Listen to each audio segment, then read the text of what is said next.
Welcome back to Golf is Hard TV, the golf show for the rest of us. We're clapping, we're getting our keys. It's the most, what is it, most passionate, Hey, most passionate show on the internet. Oh, the most passionate, the most informative, the most fun. Unbelievable. And we are finally, we're excited, we're finally ready to talk about the full swing. Yeah. And I don't know where it went, where'd it go? Here we go. I know I posted about this the other day on the blog there. Thanks to Oob Golf, I won a contest. I never win anything. You win anything? How'd you win that? No, I hardly. I don't even know. I've been using Oob Golf for ages, and now I have a driver that comes with, you know, adjustable wrenches and stuff. That is that is scary. Scary, you know. But so is that legal? That's the thing. I've seen the ads on TV, and you can adjust the face angle. Yeah. To open, close, whatever. Yeah. Is that legal? It must be. I don't know. I think you can only adjust it. You can't adjust it in the middle of the round because then it's a different club, right? That's a good question. I don't know. Maybe somebody out there knows. Email us, Twitter us. Maybe someone who knows the rules. But there it is, baby. Look at that. Look at that thing. That's the Nike. That's my new driver. And Dymo. I don't even know how you say it. Straight fit. But the head cover, I think, is the most impressive part of this.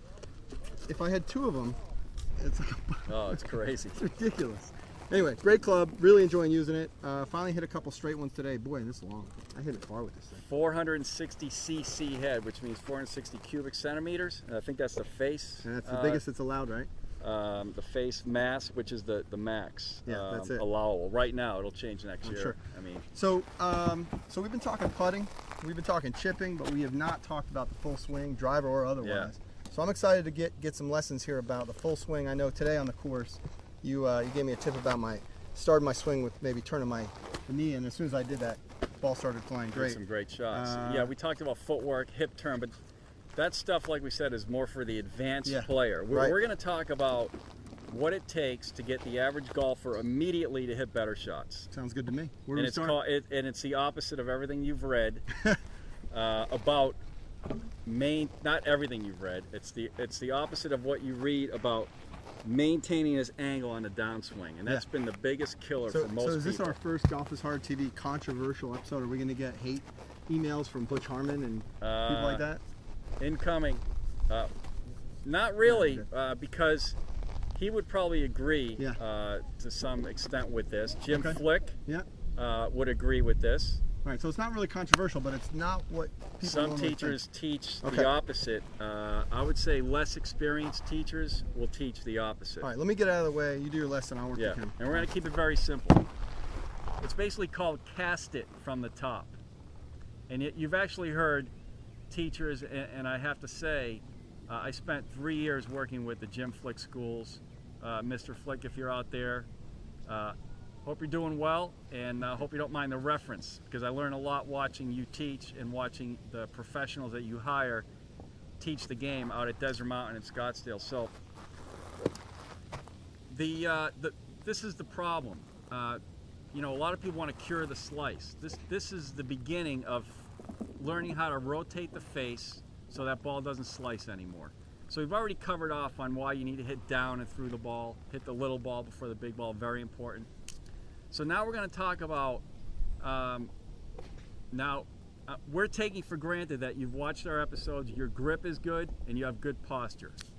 So those are crucial. So if you haven't had a chance to go back and look at those, please do, because the posture and the grip, very, very important to make this work.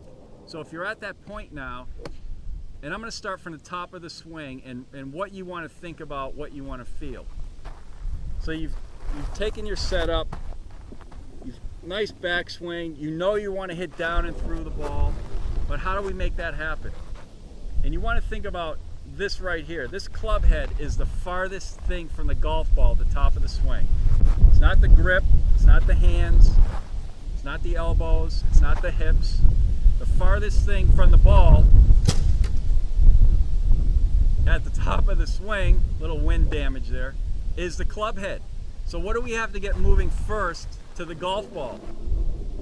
Anyone? Well, if we had an audience, someone would yell out, the club head. The club head. Exactly right. The club head. So we take the club to the top. We're at the top of our backswing. We got to get this club head moving first to the golf ball, which means we've got to feel this. We have to feel the wrist unhinging and starting to throw that club head down to the ball so we can get that downswing going. And also what that means is, how about if we pan, Mark, right down here to the ball.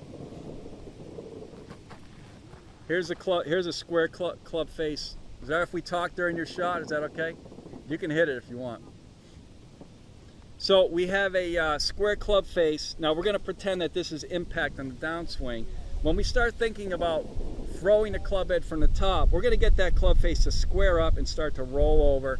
And that's going to begin now to eliminate the slice. And here's a quick thought on what the club head does throughout the swing. It starts square, it opens 90, closes 90. It's a 180-degree movement of the club head. That's it. This is the top of the swing. We need to get that club square by the time we get it down back to the ball. And then we just want to let it roll over. And Mark, maybe you can take a look at my hands at what they're doing. This is how I get the club to rotate 180 degrees. When you start to incorporate a little bit of arm swing, you can see my hands completely rotate through, and this is what you want to happen through the shot, right here. What does the average golfer who slices, what do their hands do? They do this through impact. It's over-exaggerated, but the face is basically staying open through the shot. Okay, so get it to the top, and really think about this.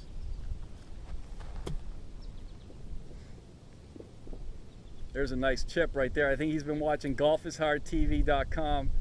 That was a great shot. Okay. So we're at the top of the swing, and we want to think about unhinging the wrist right away. Nice light grip pressure, get that club head moving.